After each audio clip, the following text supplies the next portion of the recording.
3 kids. Only 2 were mine. The betrayal that nearly destroyed me. Hey Reddit, buckle up.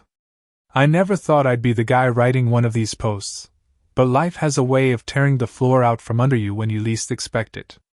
I'm Daniel, 38, married to Sophia, 36, for 10 years. We've got 3 kids, Jackson 9, Lily 7, and Ella 6. On paper, we're the perfect suburban family. I run a mid-sized construction company with my brother Ryan, and Sophia has always been the social queen, literally voted most beautiful back in her state college days. People still whisper about how I married up. Our marriage wasn't without issues. Sophia was always a bit jealous. She hated when I spent time working late or fishing with my brothers, claiming I didn't appreciate her enough. Lately, she started saying weird things like, "You love Ella more than me." Especially because Ella's basically her mini-me, same hair, same eyes, a carbon copy of Sophia's childhood photos. The cracks really showed when Ella got sick a few months ago. She needed a blood transfusion after a bad infection landed her in the hospital. Scary night. My whole family was there. My parents, my sister Megan, even Sophia's parents came rushing. But then the doctor said something that changed my life forever. He pulled me aside and told me my blood type was incompatible with Ella's. Not just unlikely, impossible. I laughed at first, thought it was some clerical error. But the doctor looked me dead in the eye and said, "Mr. Turner, I don't believe you can be her biological father." That was the moment everything I thought I knew about my life started to crumble. When the doctor dropped that bomb on me, I tried to shove it into the back of my mind. I told myself, it has to be a mistake. They mixed up the charts. There's no way Sophia would do that to me. But when I told her what the doctor said, she didn't act surprised. She didn't even look shocked. She just rolled her eyes and snapped. "Doctors screw up all the time, Daniel. Don't be dramatic. Do you seriously think I'd cheat on you? After 3 kids? 3 kids?" That line cut deep. For days I wrestled with it. Every time I looked at Ella, I saw Sophia's childhood photos staring back at me. She wasn't my copy, not even a little.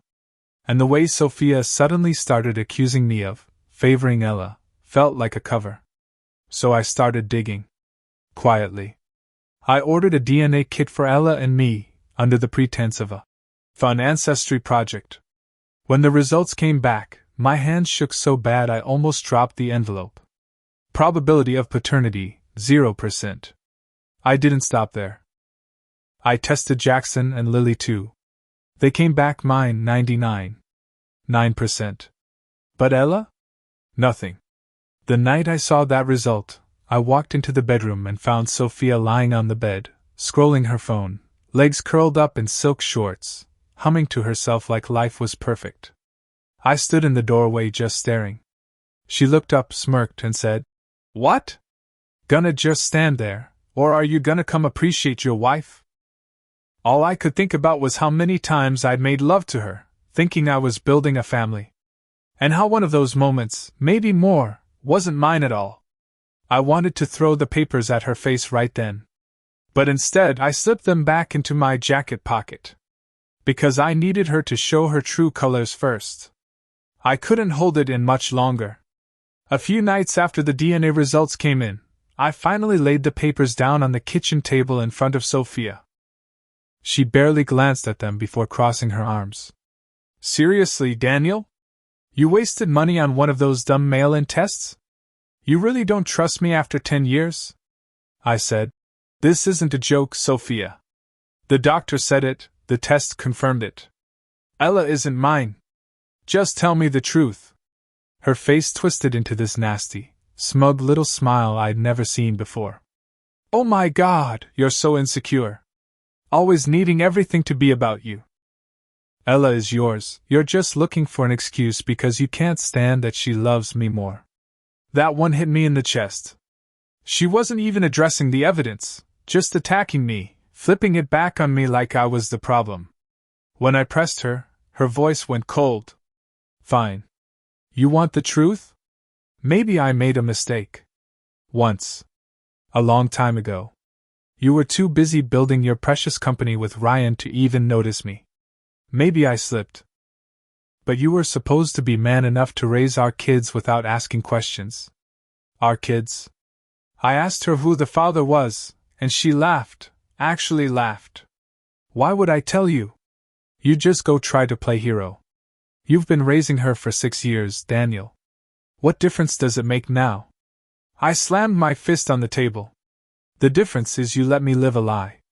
You watched me hold her in the hospital, crying, and you stayed silent. She didn't flinch. She just leaned back, sipping her wine, and said, "If you were half the man you think you are, you'd get over it." That was the moment I knew she wasn't just guilty. She was cruel. After that night, I wasn't myself anymore. I'd go to work with Ryan, pretending to measure beams or review blueprints, but my head was somewhere else. Every time I saw a father holding his little girl, I felt like I'd swallowed glass. At home, I couldn't even look at Sophia without wanting to scream. And yet I couldn't stop looking at her either, studying her face, her smirks, her little digs, wondering how long she'd been living this double life. The humiliation was the worst.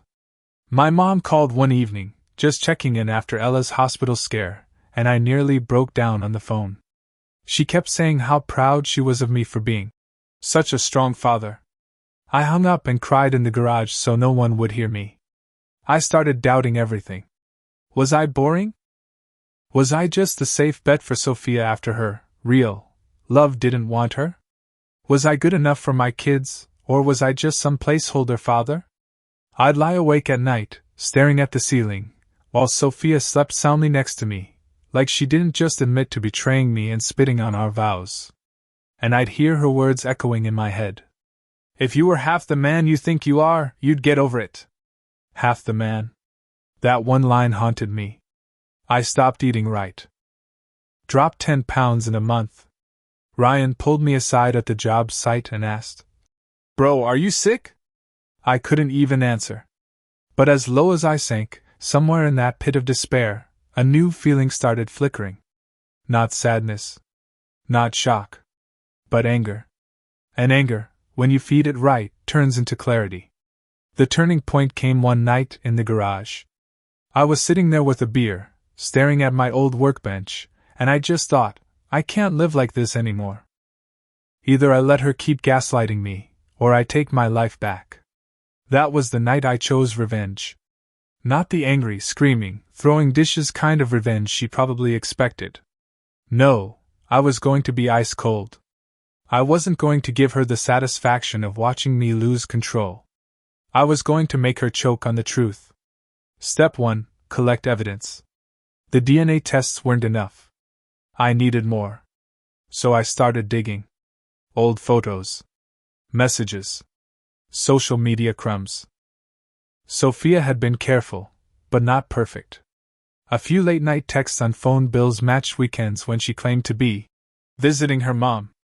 A friend of mine who works IT helped me recover deleted messages from her old iPad. There it was, hotel reservations. Flirty emails. The name of a man she dated before me, Evan. Step 2, lock down finances. I quietly opened my own account. Transferred savings. Removed her from my cards. She didn't notice right away, too busy scrolling Instagram and buying new handbags. Step 3, set the stage. If Sophia wanted to play the perfect wife in public, then I'd tear the mask off in public. A big family gathering was coming up, my dad's 70th birthday. Everyone would be there, my parents, my siblings, Sophia's parents, the kids. The perfect family audience. I decided that would be the night. Because nothing destroys a liar faster than the truth spoken out loud, where everyone can hear it. Once I started pulling away, Sophia noticed. She hated not being the center of my world. One night, she cornered me in the kitchen, wine glass in hand, fake pout on her face. "You've been cold lately, Daniel. Is this about Ella again? God, you're obsessed. She's your daughter whether you like it or not. Stop acting like some DNA test makes you less of a man." I didn't bite. I just stared at her until she stormed off, muttering, "Pathetic." But she didn't stop there. She went to my mom. I found out later Sophia told her I was mentally unstable and paranoid. That I was trying to ruin the family because I couldn't handle stress. My own mother called me crying, begging me not to let my marriage fall apart. Sophia was playing every card she could: the devoted wife, the worried mother, the victim of her husband's jealous streak. Then she turned on the seduction. Came into the garage one night in lingerie, draping herself over me, whispering, "Why don't we just forget all this nonsense and enjoy each other like we used to?" I pulled her arms off me and said nothing. The look on her face, shock that her charm didn't work, told me everything. Sophia wasn't sorry. She wasn't scared of losing me. She was scared of losing control. And the more she lied, the calmer I felt. Because I knew soon, her whole mask was going to shatter in front of everyone. As much as I was holding myself together on the outside, inside I was crumbling. At work, I'd stand on job sites with Ryan and zone out completely. One of the guys had to shake me once because I nearly walked straight into a hole we were digging. My head wasn't in construction anymore. It was in that damn kitchen, replaying Sophia's smirk when she said, "If you were half the man you think you are, you'd get over it." Nights were brutal. I'd lay awake in the guest room while she slept peacefully down the hall. My mind tortured me with images, her with this Evan guy, tangled up in sheets, laughing the way she hadn't laughed with me in years. I'd think about Ella calling me Daddy, and my stomach would twist like someone was stabbing me. The humiliation ate me alive. Every family photo on the wall felt like a lie. Every time my mom said she was proud of me for being a great father, I wanted to throw up. Even my sister Megan's little comments like, "Ella has your smile," felt like knives. And for a while, I believed Sophia's words. Maybe I wasn't enough. Maybe I was boring. Maybe I worked too much. Maybe she'd always wanted Evan and just settled for me. I lost 15 pounds in a month. Barely ate. Barely slept. My dad finally pulled me aside one afternoon, looked me dead in the eye, and said, "Son, I don't know what's going on, but I can tell you this: you're stronger than whatever's breaking you. Don't let it kill you." That stuck. And as much as I wanted to keep wallowing, that spark of anger inside me started to burn hotter. If Sophia wanted to play this game, I was going to end it. On my terms. In front of everyone. The night I locked it in was a week before my dad's 70th birthday party. I was sitting in the garage again, beer in hand, staring at the DNA results I kept hidden in my toolbox. 3 kids' names, 3 results. Jackson and Lily mine. Ella 0 chance. Those little slips of paper had more truth in them than Sophia had given me in 10 years of marriage. And that's when it hit me. I wasn't going to let her drag me into endless fights behind closed doors. I wasn't going to let her whisper poison into my mom's ear, or play the victim to her friends. No. I was going to expose her in one shot. So I made a plan. Step 1. Organize the evidence. DNA results, screenshots of her old messages with Evan, thanks to the recovered iPad, hotel confirmations, even a photo of Sophia and Evan together at a resort 5 years ago, one she claimed was a girls' trip. Step 2. Secure my kids. I quietly moved some money into a private account, made sure Jackson and Lily's college funds were untouched, and spoke to a lawyer about custody. Step 3. The stage. My dad's birthday dinner. Big, fancy restaurant downtown. Family from all over was flying in, my parents, Megan and her husband, Ryan and his girlfriend, even Sophia's parents. A perfect audience. I decided that's where it would end. Not with me screaming in the kitchen or crying in the garage, but with her lies stripped bare in front of everyone she cared about. That night in the garage, I closed the folder, leaned back in my chair, and for the first time in months, I smiled. Sophia thought she was playing me. But she had no idea I'd already set the board for checkmate. The week leading up to my dad's birthday, I was calmer than I'd been in months. On the outside, I played the roles Sophia expected, quiet, withdrawn, maybe even broken.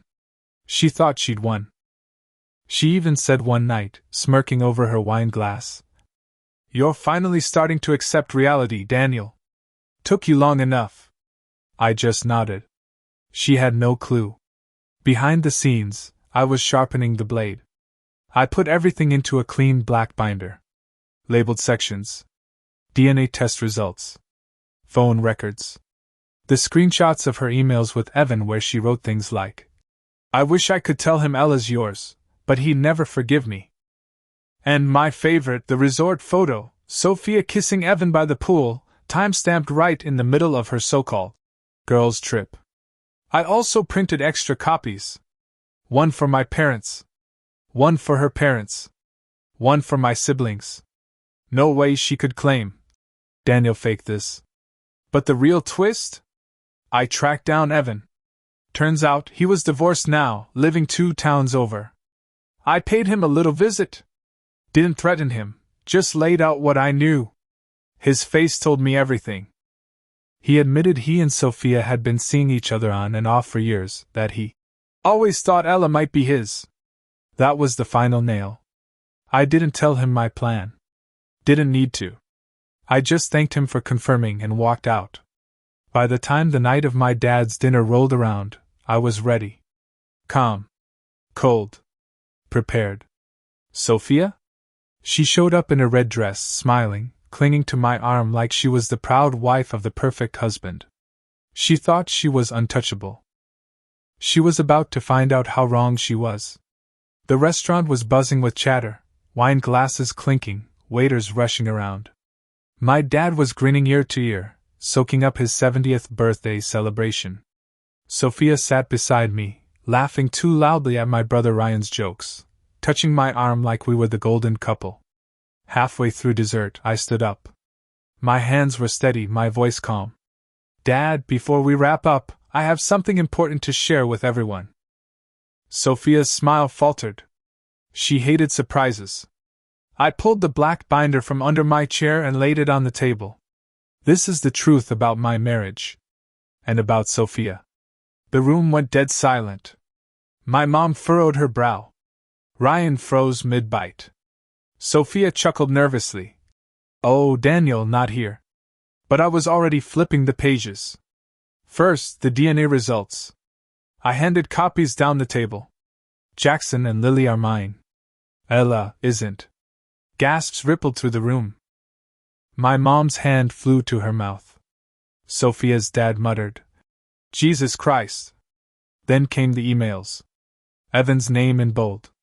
Her words, "He deserves better than me, but I can't stop." My sister Megan read aloud without meaning to. "I wish I could tell him Ella's yours." She dropped the paper like it burned her. Finally, the photo. Sophia in a bikini, wrapped around Evan at a resort. A date stamp that lined up perfectly with the girls' trip she swore she took. The room exploded. My dad slammed the table so hard the plates rattled. "Sophia, you've been lying to my son for 6 years? Making him raise another man's child?" Sophia's mom was crying.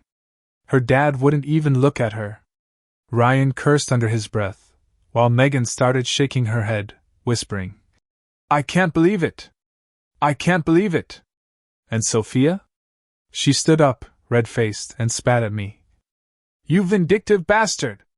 How dare you humiliate me like this in front of everyone?" I looked her dead in the eye and said, calm as ever, "No, Sophia. You did that to yourself. I'm just giving the truth a microphone." The silence after that was deafening. The fallout from that dinner spread faster than wildfire. By the next morning, half my extended family had texted me. My cousin wrote, "Dude, I thought that kind of thing only happened in movies." Another said, "You did the right thing." Everyone needed to see her for who she really is. My mom couldn't even talk to Sophia. She called me later that night, sobbing, saying, "I raised you to be a good man, and she took advantage of that. I'm so sorry you went through this." My dad was furious. He told me point blank, "Sophia's not welcome in this family ever again." And Sophia's reputation? shattered. Her parents tried to spin it at first, saying it was a marital issue, and not anyone else's business. But once those emails and photos made the rounds, there was no defending it. Her own sister unfriended her on Facebook and posted, "Cheating on your husband with your old flame and lying about your kid's father? That's not family. That's trash." At church the following Sunday, people whispered as she walked past. Friends she used to brag to stopped answering her calls. Even her little social circle of girls trip buddies distanced themselves. They'd been used as alibis, and they hated that she dragged them into her lies. Meanwhile, Evan wanted nothing to do with her. I heard through a mutual friend that after I confronted him, he panicked. He told Sophia she was on her own, blocked her number, and went silent. Sophia tried damage control, telling anyone who'd listen that I ambushed her, that I blew up our family. But nobody bought it. The binder spoke louder than her tears. And for the first time in months, I didn't feel like the fool. I felt like the man who finally ripped the mask off a fraud. After that night, Sophia's perfect little world crumbled piece by piece. First, her family turned on her. Her mom stopped returning her calls, too ashamed to face people at church. Her dad told me directly, "I raised her better than this. I don't know who she is anymore." And her sister? She blasted Sophia on social media, calling her a selfish liar who destroyed a good man. Then came the friends. Her girls' night crew, the same ones she used as alibis, completely ghosted her. One of them even DM'd me privately, saying, "I had no idea. She told us you were abusive. I feel sick knowing we covered for her." At work, it wasn't much better. Word traveled fast in a town our size. Clients started dropping when they heard whispers of her affair. Within a month, Sophia resigned from her boutique PR firm. Translation: they didn't want her drama dragging down their image. And Evan? The man she'd blown up our marriage for? He vanished. He blocked her number, moved on, and from what I heard, started dating someone new almost immediately. Sophia spiraled. She stayed up all night, pacing, crying, slamming doors. One night she came into the guest room where I'd been sleeping, mascara streaked down her face, and said, "Daniel, please, we can fix this. You're overreacting. Don't throw away our family over one mistake." I looked at her, this woman who'd lied to me, humiliated me, made me doubt my own worth, and felt nothing. No love, no pity. Just emptiness. And I told her, calm as stone, "You didn't just make a mistake, Sophia. You built a life on one. And I'm done living in your lie." That was the night she realized I wasn't coming back. The morning after that breakdown, I called my lawyer. I didn't hesitate, didn't second guess, just said the words out loud. I want a divorce. By then I had more than enough evidence. DNA results, her own emails, witnesses who could testify about her lies. My lawyer almost sounded gleeful on the phone. "This will be clean. She doesn't have a leg to stand on." Serving her the papers was the only time I saw her truly break. She crumpled to the floor, sobbing, screaming that I was ruining everything. "No, Sophia. You ruined everything." She tried all the tricks after that. Begged me to try counseling. Left me long letters about remembering our wedding day. And all the good years. Even tried seduction again. One night she showed up in lingerie, leaning in the doorway like it was supposed to erase a decade of betrayal. I didn't even look up from my laptop. You don't get to play wife anymore. The divorce itself was swift. The judge took one look at the DNA results and the mountain of proof I had, and ruled in my favor. Custody of Jackson and Lily came straight to me. Sophia could have visitation, but supervised, at least at first. Ella, that was complicated. My heart still loved her, even knowing the truth. But I couldn't lie to myself anymore either. The judge left it in Sophia's hands. I made sure to set aside money for Ella's care, because none of this was her fault. But I couldn't keep raising her under a lie. When the gavel dropped, It felt like shackles falling off. 10 years of lies, finally severed clean. And walking out of that courthouse, I knew one thing for sure: I'd never let anyone make me feel that small again. The house was mine after the divorce, but it didn't feel like home. Every room still carried Sophia's fingerprints, her throw pillows, her framed selfies, her perfume lingering in the bathroom. So I tore it down. Not literally, but close enough. I repainted every wall. Hauled her stuff out to the curb.